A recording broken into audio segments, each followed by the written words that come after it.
Welcome to the Stoa. The Stoa is a digital campfire where we cohere and dialogue about what matters most at the knife's edge of what's happening now.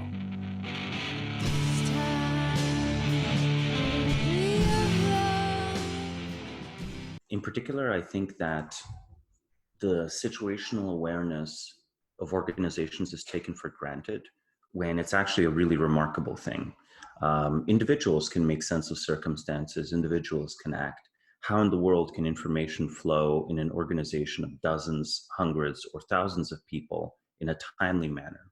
Especially flow on subjects that were never predicted in the first place, were never built or baked into the structure. Now, I'm not here saying that, something like a natural disaster or the exact course of a battle or the exact course of events in an industrial accident aren't things that are physically predictable. They certainly are.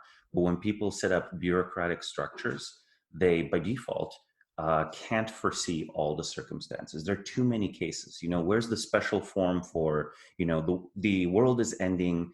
Can you delay my taxes by 4 months? Like, there's no form like that. It would be ridiculous to have a form like that. So whatever, when the end of the world comes, which this is not, this is merely, this is another historical plague. The COVID influenza is, no worse than any of those big historical events have been. It's not even as bad as the influenza of 1918. However, if the end of the world were to come, people instantly, in a bureaucracy even, would jump from bureaucratic coordination, where you read the piece of paper in front of you, you pursue the narrow task at hand, to something more informal, right? There would be some designated, perhaps, chain of command if it's a hierarchical organization, or there might be something like extraordinary working groups set up that had the authority to deal with this specific issue. So something that's outside the hierarchy. So the two mechanisms at play, one is much more hierarchical, military in nature, where essentially for unforeseen circumstances, you pass the buck up the chain of command.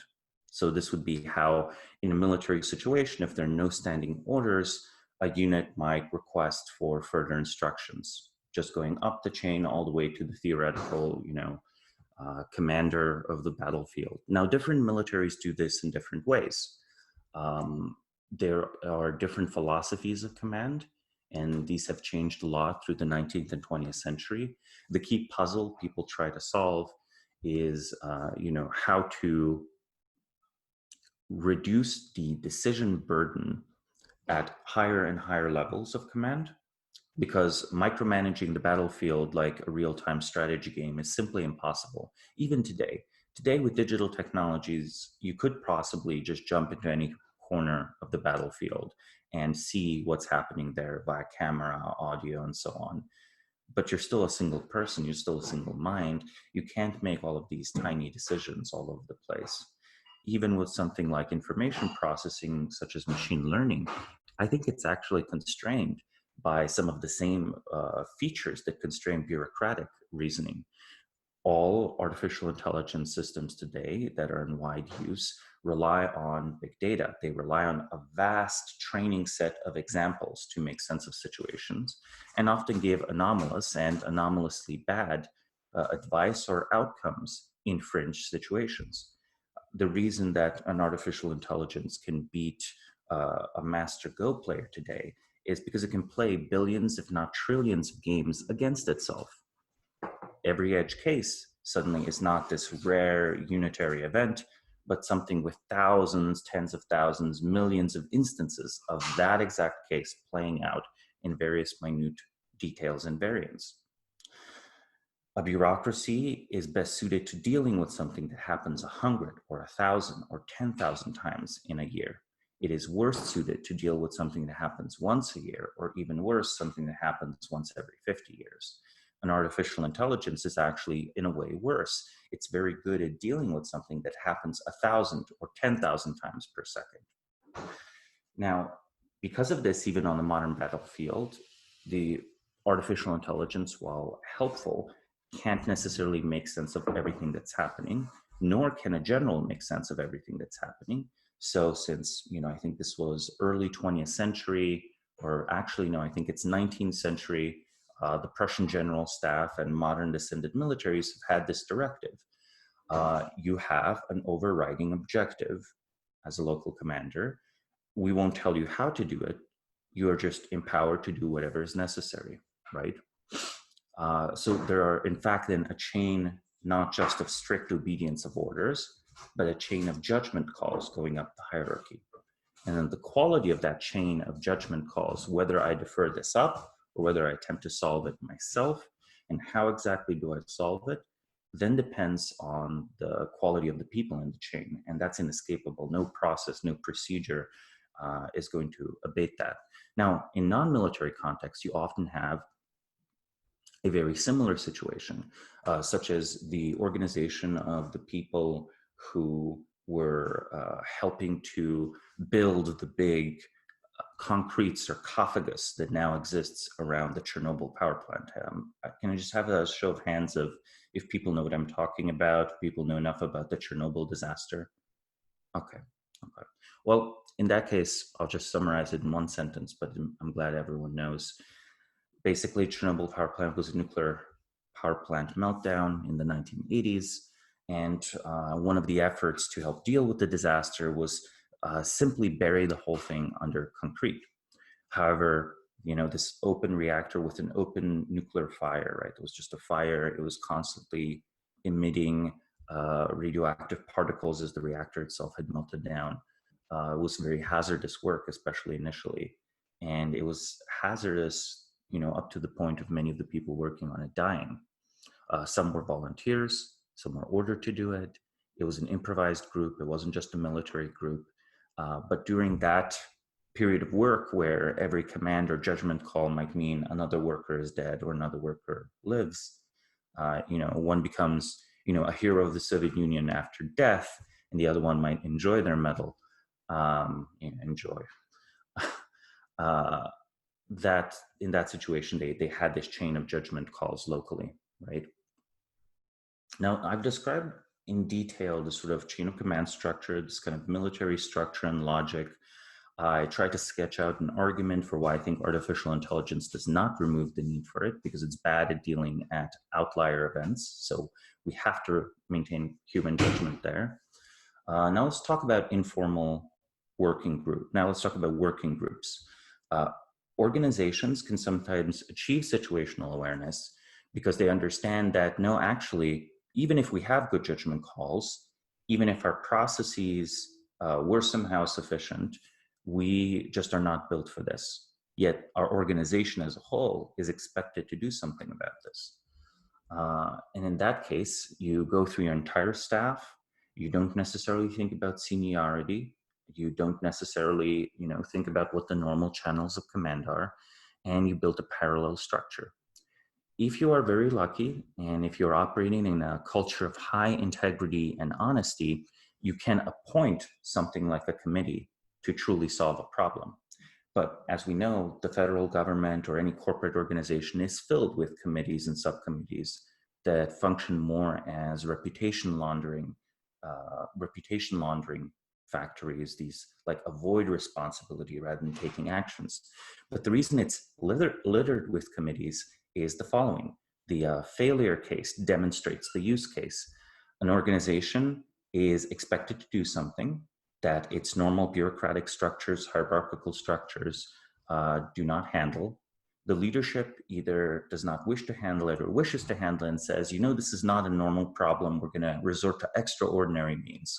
We're going to have an investigative committee into this, or we're going to have a committee deal with it.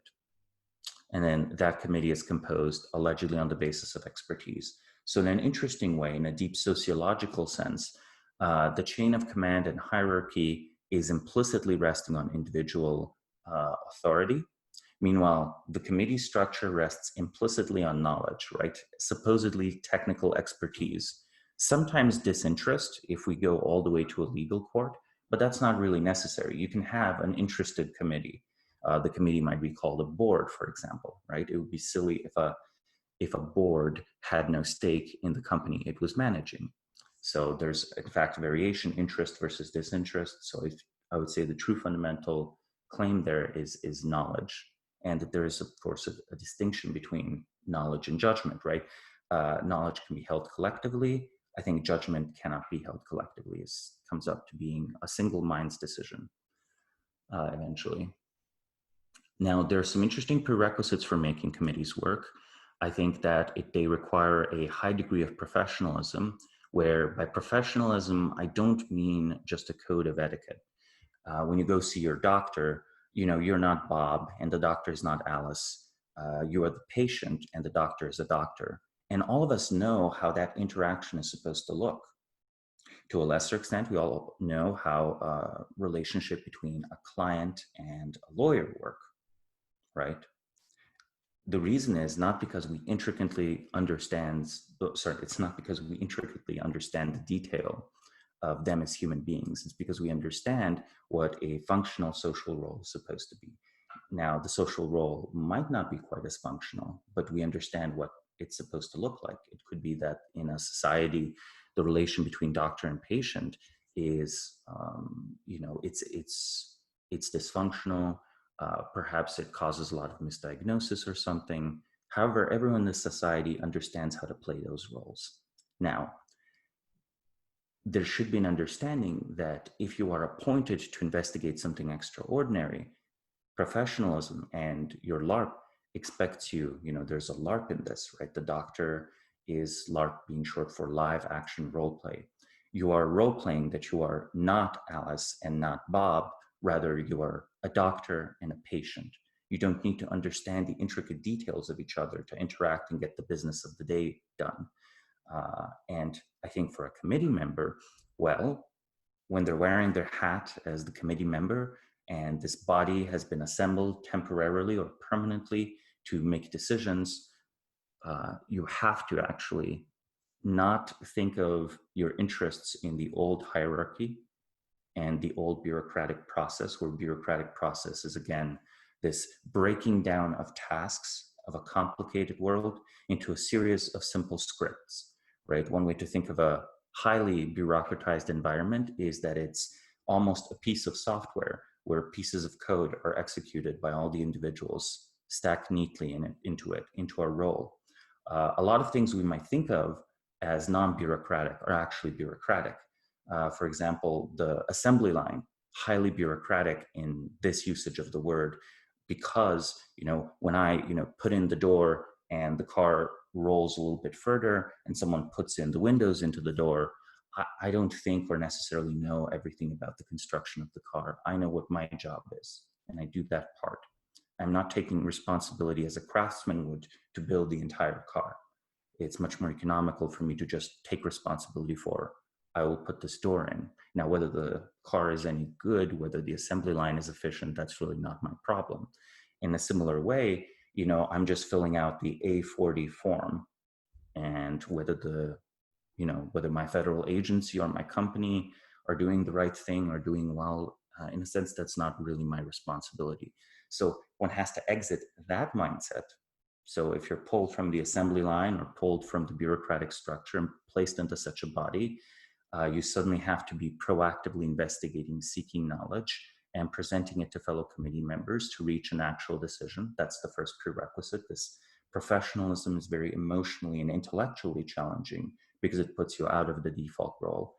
Secondly, the functionality has to be at the peak of the organization, where the existing structure mustn't see any decision you reach as illegitimate. The body has to, both in theory and practice, have decision-making ability, and whatever the internal structure of this organization is, be it government, non-government, organized religion, it has to be tolerant of that decision-making process. Now, this is easier said than done, right?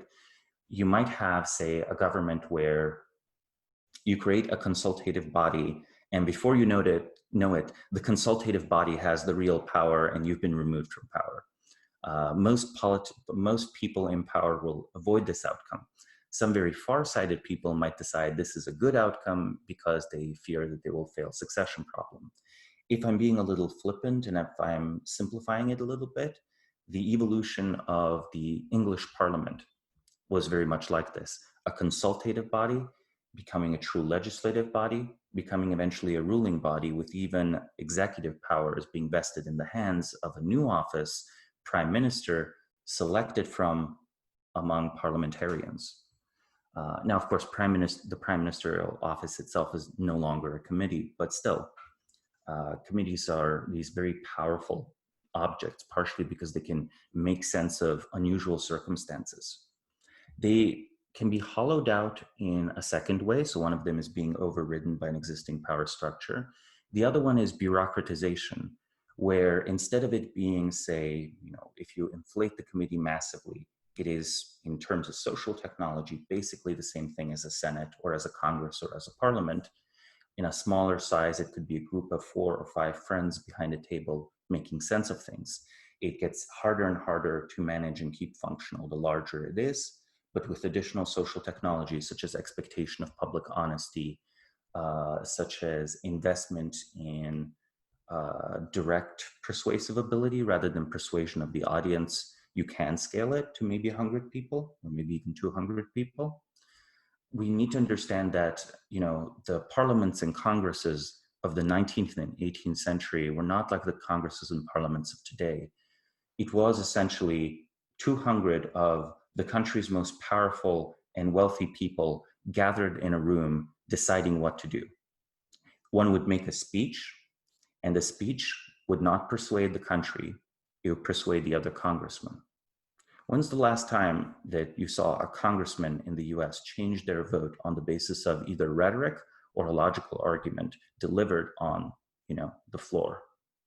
I think it's just not been in our lifetimes, but it did once exist, and perhaps existed at a higher level in British Parliament than it did in French parliamentarism, or possibly even the later Congresses of the US.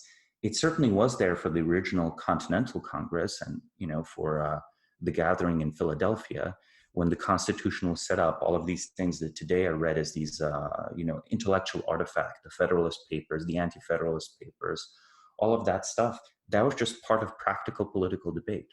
Can you imagine anything of substance coming out of practical political debate between Republicans and Democrats today? And even the fact that there are Republicans and Democrats shows something interesting.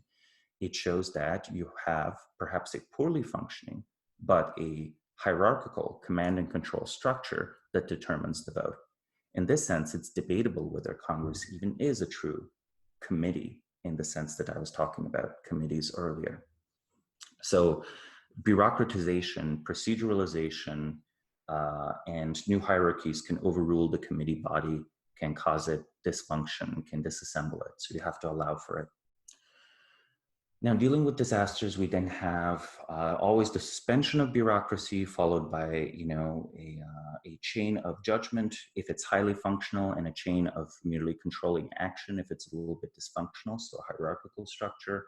We can have a committee, and there is a third option. Yes, there is a third option. The third option is a relatively high trust environment with informal social ties. These can, of course, be used for corruption. Corruption, we might mean not following the rules. But the difference in not following the rules when it's corruption and when it's common sense is merely in whether it's good or judged good by society at large or by the interests of the organization. Ideally both, right? It's both legal, it's moral, and it's good for the organization. If you are harassed for violating the rules in such a way that is morally good, practically good, and good for the organization, I think that's more corrupt almost than being simply forgiven. And of course, after the fact, the rules should be changed to account for this, to make it more legible to others and to not provide a cover for, action that's essentially antisocial. I think that final step of a high trust culture where there are friendships all over the hierarchy, all over these proceduralized assembly lines of paper, all over these sometimes functioning and non-functioning committees, represents an actually distributed network of information sharing, and yes, also influence, and is in a way this most natural human organizing system, right? We've always lived in tribes. We've always been a social species. We know how far gossip can travel. Now it seems gossip mostly travels about, where the mates are and where the food is, but we've applied that to many diverse circumstances. So, despite these impulses perhaps originally evolving for very primitive needs, they can have very sophisticated application. But this network is as good at bypassing functioning things as it is at bypassing dysfunctional things. Say the biggest enemy of the secrecy of the Manhattan Project during World War II was in fact precisely not any targeted process of infiltration by, say, the Soviet government or the Nazi government. The biggest enemy was simply people like to talk to their friends about what they're doing and what's going wrong and what's going right. And, there are people who know that you have to listen when dissatisfied employees go around and discuss what's going on. So this sort of rumor mill and rumor spread was what was most easily picked up by intelligence agents from Germany. It was much harder to just have an embedded agent in the project, though that's certainly possible, right? The Soviets achieved this in one or two examples. So situational awareness can be achieved through these three methods. And now I'm looking forward to the questions. Very cool. So if you have a question for Samo, just write it in the chat box. Indicate if you want me to read it on your behalf. I'll warm up Samo with a few questions myself. So what came to mind is this, how you ended this really good article you wrote in the American Mind. And I'm going to read it, the last paragraph. The time has come in America once again for heroism.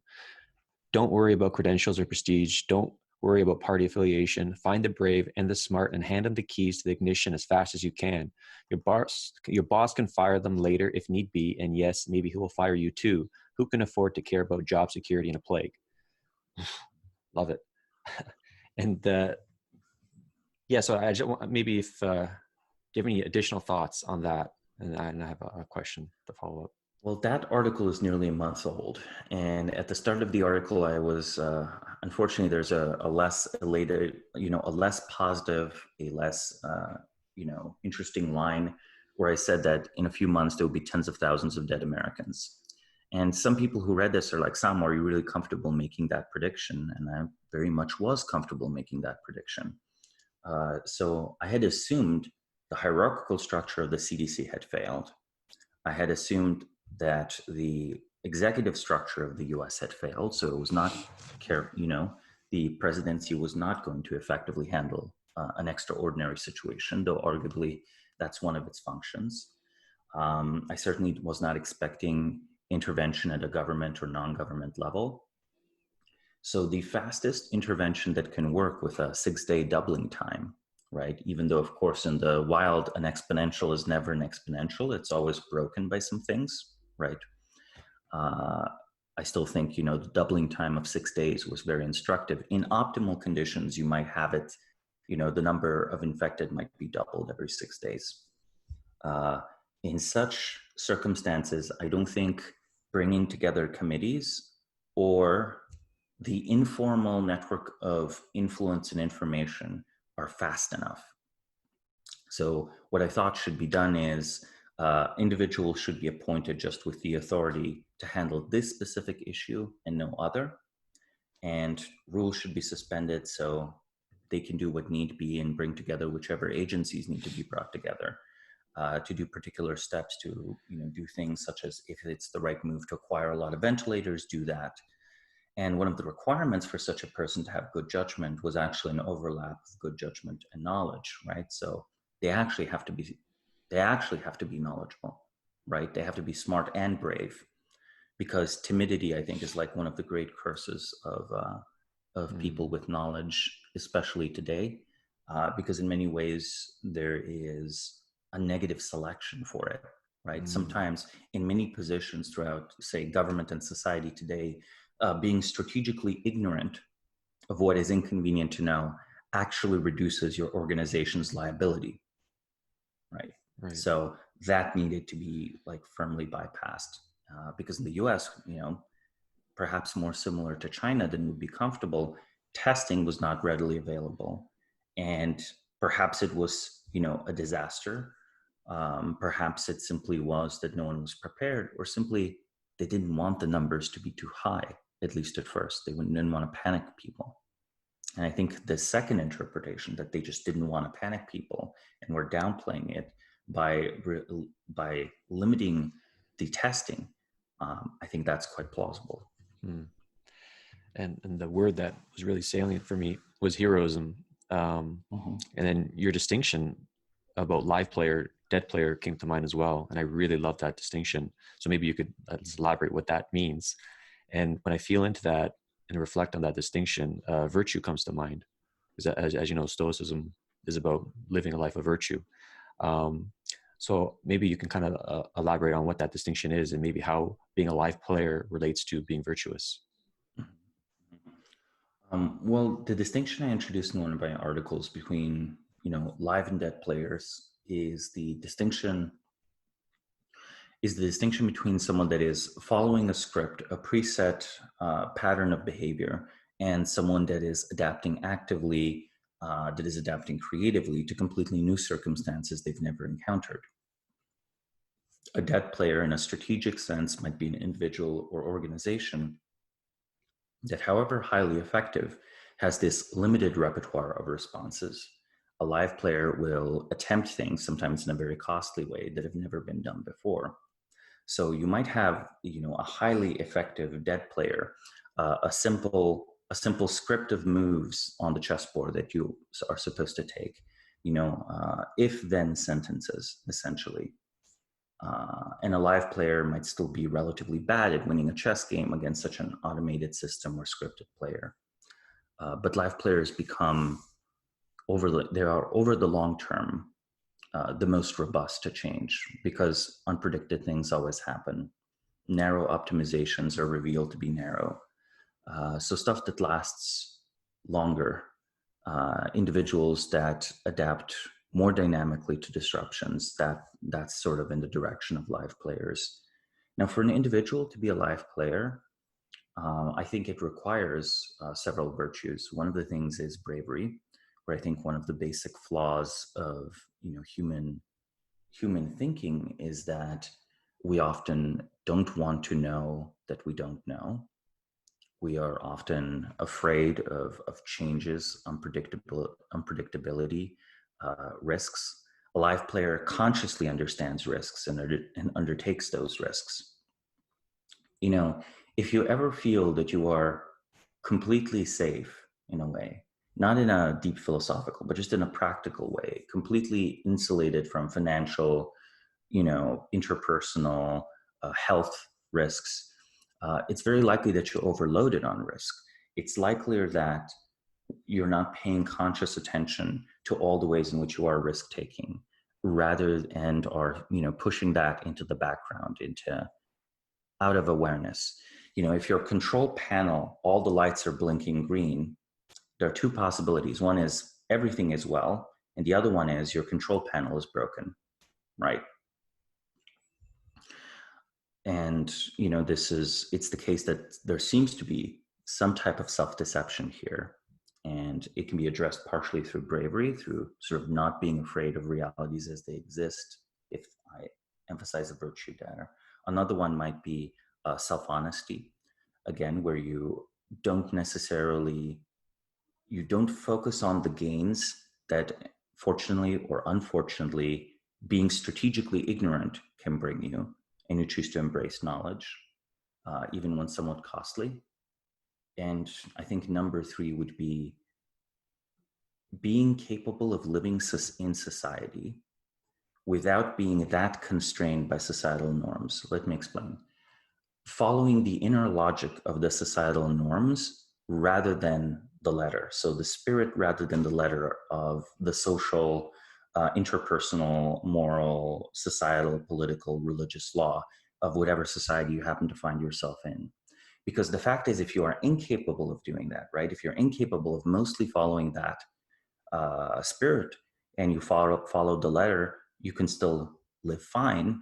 But if you are incapable of following the letter, whether or not the letter is correct, the rest of society does punish you, right? So, I think Aristotle said that uh, anyone who lives alone is either beast or God, right? So we all live in society. We're mostly people. Not most of us have not, ascended to godhood or, go on to become a beast, a solitary creature. And because of that, we have to have a way to deal with the rest of society, whether it's right or wrong. And ideally, we understand the positive spirit behind what can be done rather than merely follow rules. But if we don't understand the spirit, following the rules is what allows us to live together. Hopefully that answers your question. It was a good question, I think. Yeah, it answers it nicely. And it maps over the cardinal virtues with any Stoic worth his salt would follow. So Daniel, if you can unmute yourself and ask Samo your question.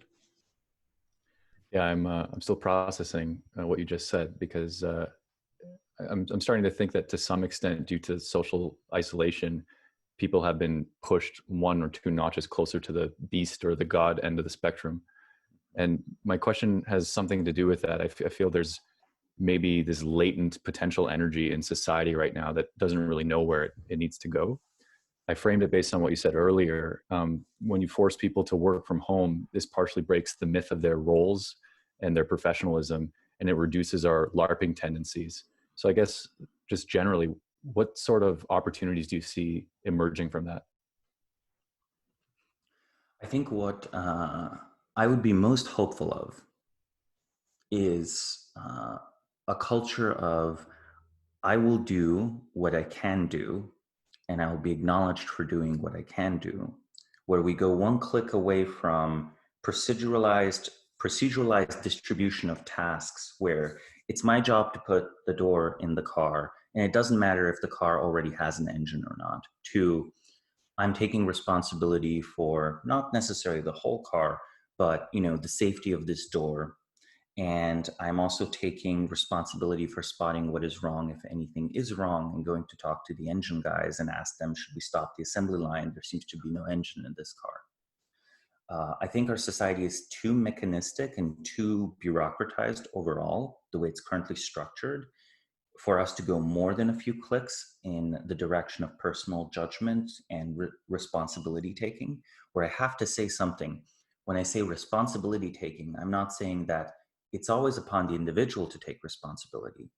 I'm also saying we need a society that can accept an individual's claim to responsibility and respect it, right? Without that part, we can do all the inner psychological work that we want, have all the virtue we want, but still the virtue comes to be punished, essentially, either through lack of opportunity or through just even more active measures, right?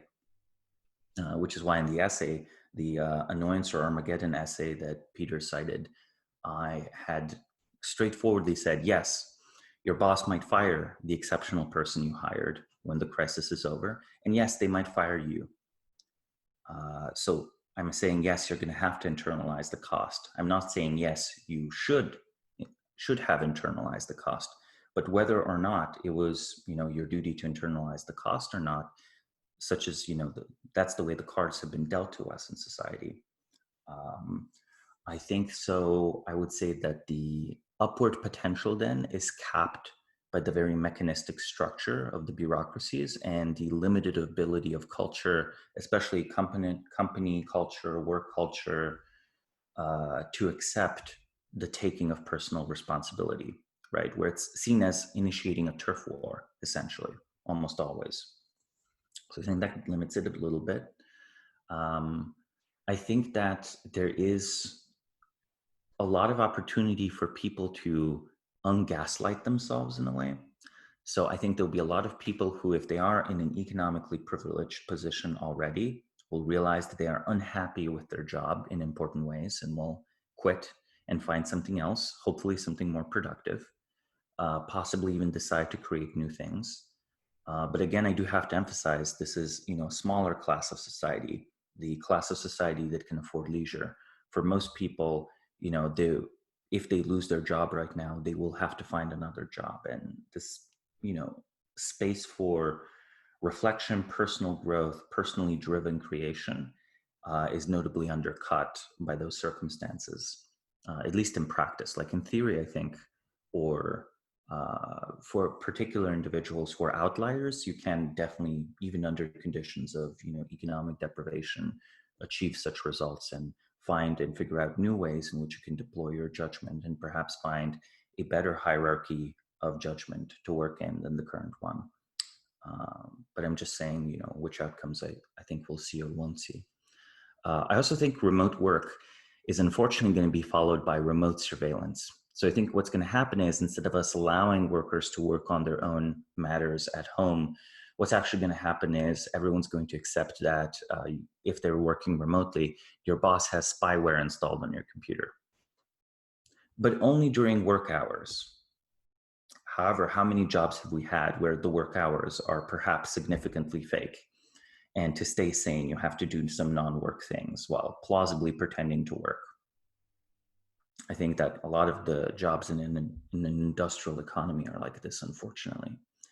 So the click will then be, surveillance will move from the office to your laptop. And most people I know, they use their work laptop for personal stuff too, right?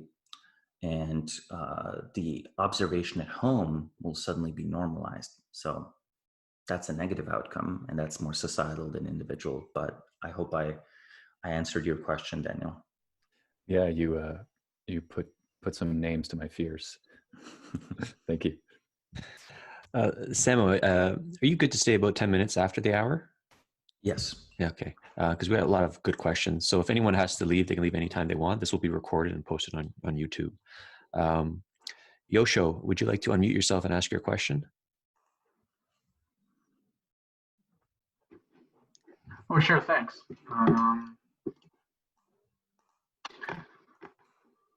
I think, I guess what I want to ask is, what did I put in here?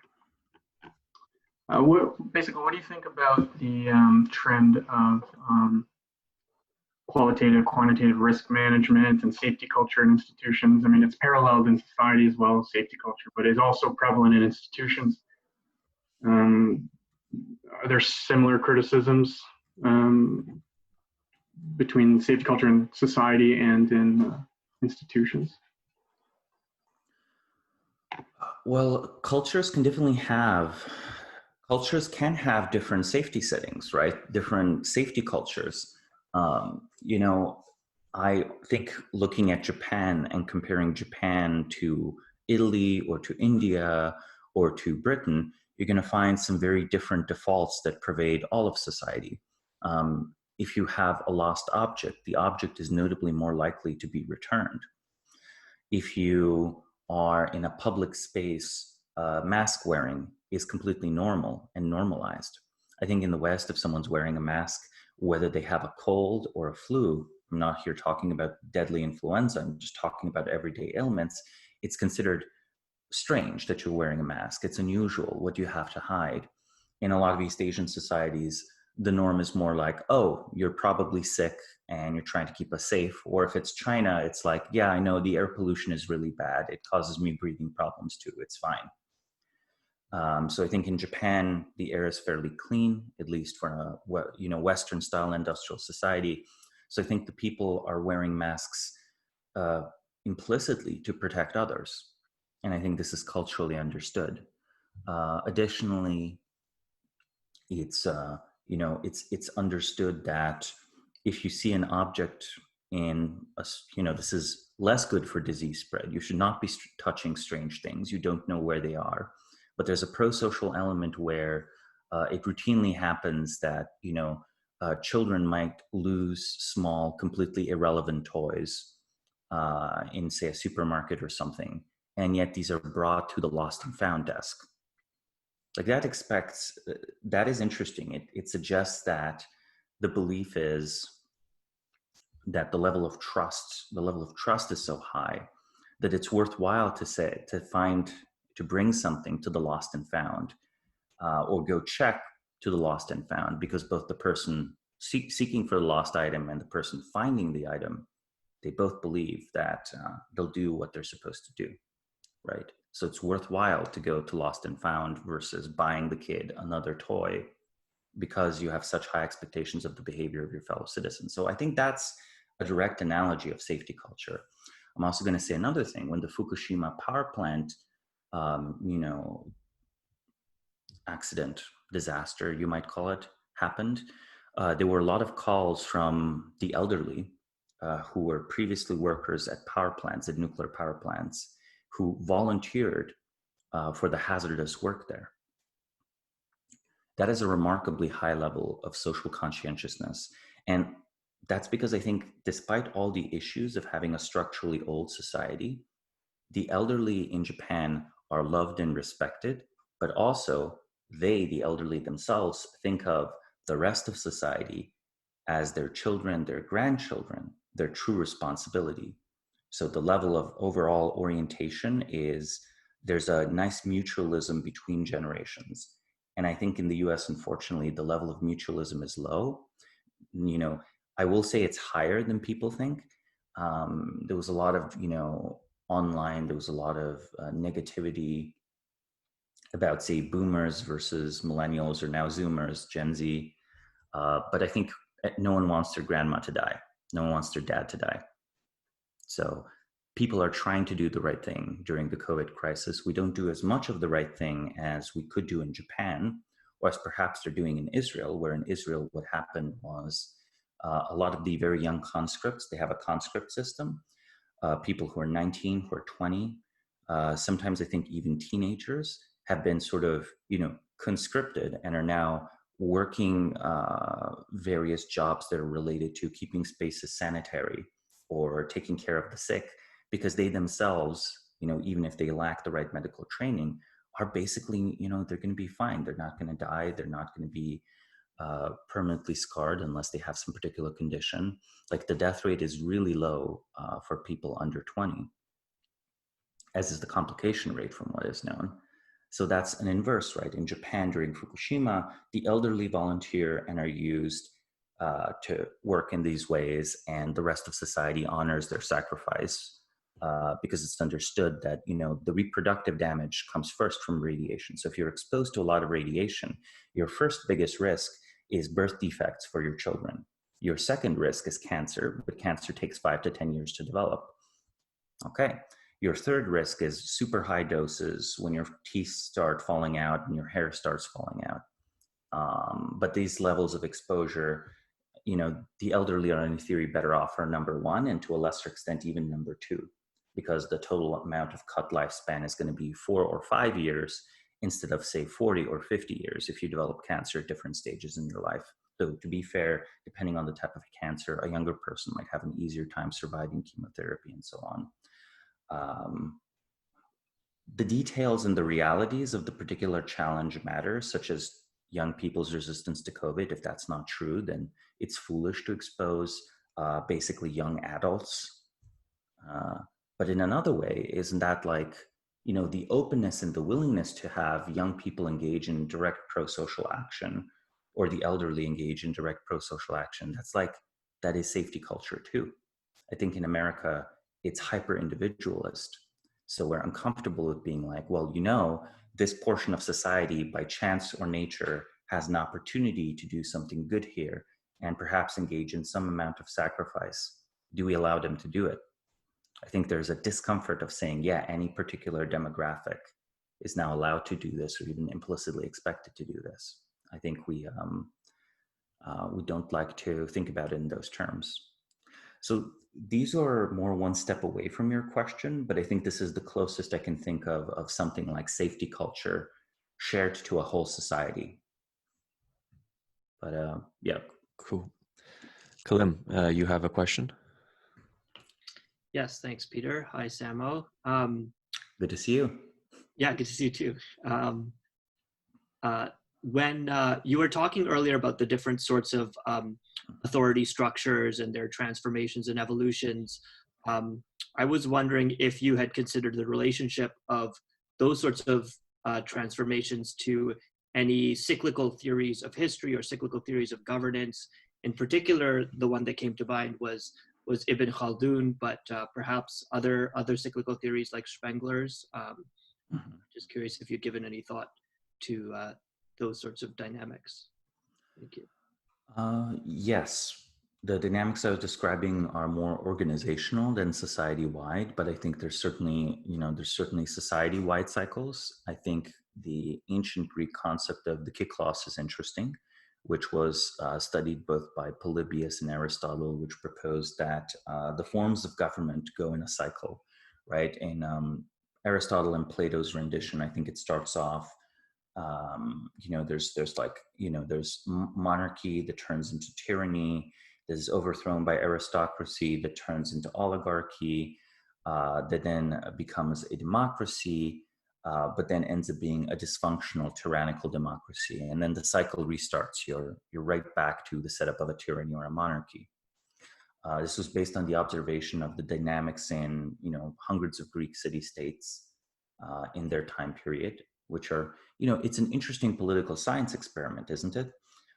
Many cities that are all, they're in the business of growing wine, they're in the business of growing olives and, harnessing them for olive oil, they're doing fishing. In a way, it's like a very good control trial. All of these random little Greek city-states all around the Mediterranean having about the same type of economy, but at different stages of political evolution. So I wouldn't dismiss those insights outright. I will say, though, that it's very difficult to distinguish different cyclical theories of history from each other, say Spengler's, right? Because we've only had one history so far, right? We do not have 10 or 50,000 years of recorded history. We only have something like 4,000 or 5,000 years of recorded history.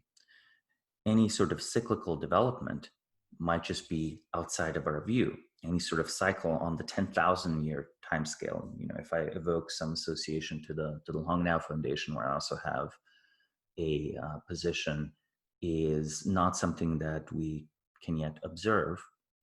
Shorter cycles on about 1,000 years we can observe and we can talk about, but it's harder to get the confounding factors out, right? It's harder to say, well, okay, this society basically transitioned into an extractive mode of production where it continuously undermined, say, its own economic productivity, or continuously undermined its own ability to reproduce the population.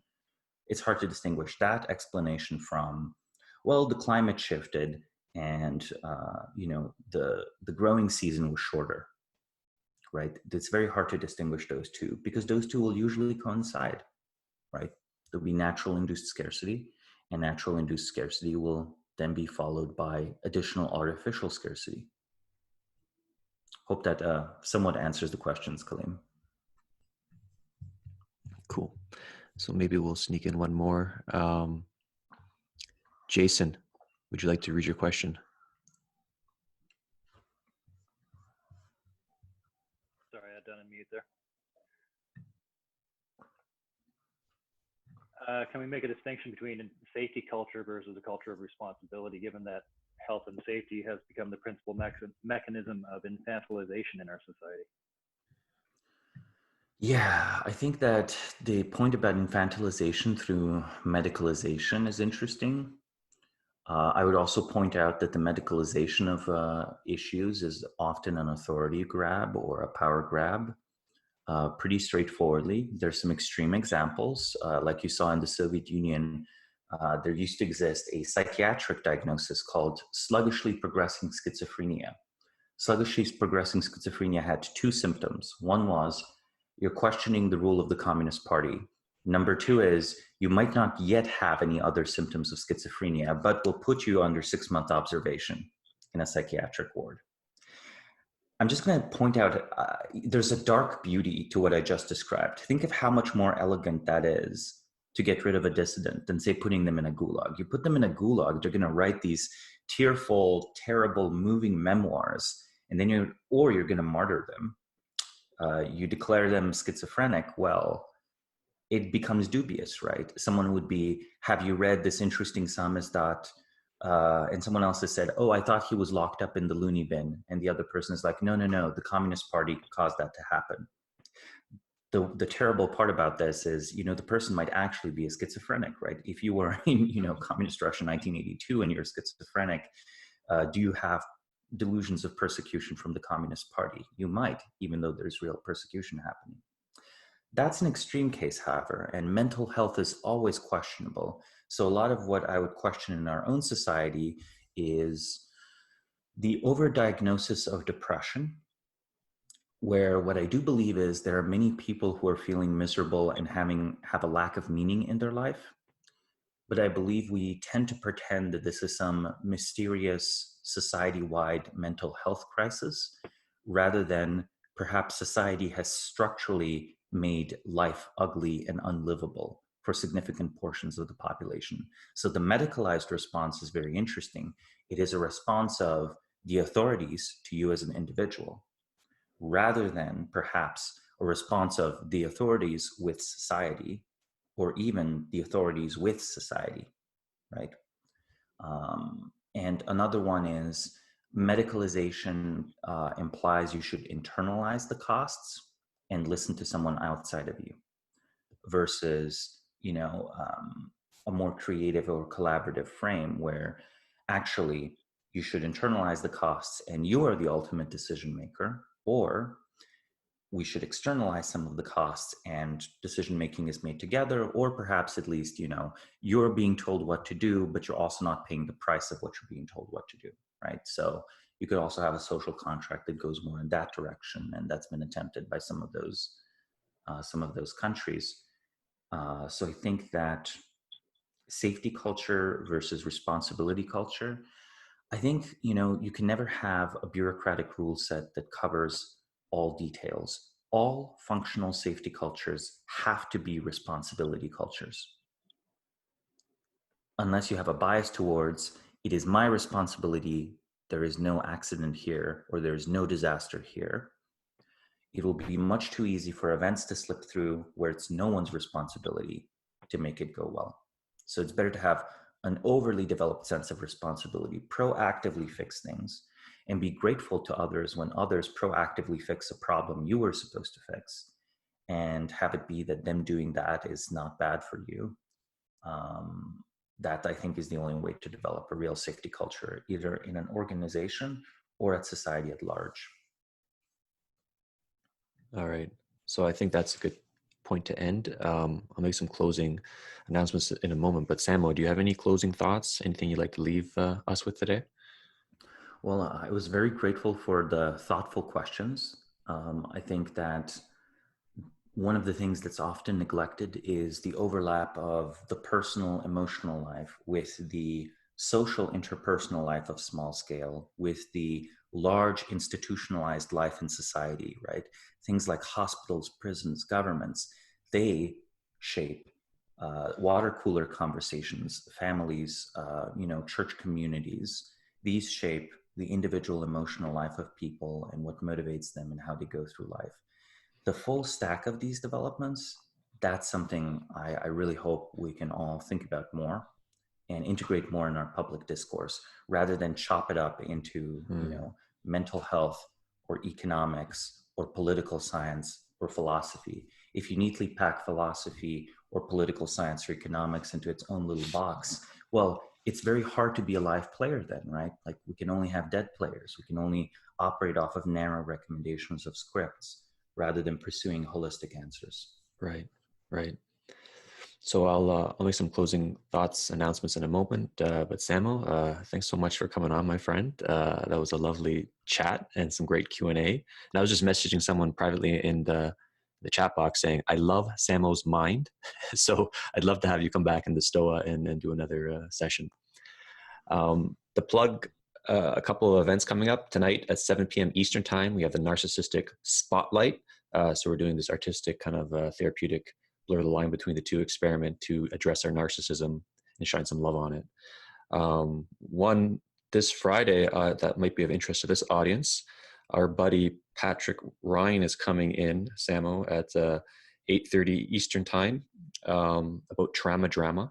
And I'll read the blurb. Patrick Ryan will deliver a presentation on how trauma doesn't just propagate, but also scales and filters. So that turns you on, then RSVP to that on the website. Raven, if you're still in the chat, could you unmute yourself and just talk about the Socratic speed dating that's happening this Friday? Yeah. Hi, everybody. So I've been doing a recurring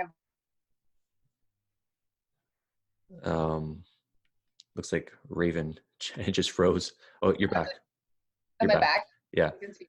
Hi. My internet connection is unstable, but that's okay. So everyone's invited if you want to have a one-on-one conversation and engage with kind of a series of questions to get sentiment and spontaneous interaction with other people who are coming to the Stoa, to the campfire. So you're totally welcome to join us. We'd love to see you. Great. And the Stoa is a gift for all of us to freely use in this time of need. If you're inspired to give a gift to the Stoa, just go to this website, thestoa.ca/gift, and you can find out more information there. All right. Thanks everyone for coming today. Thank you again for hosting, Peter. Goodbye.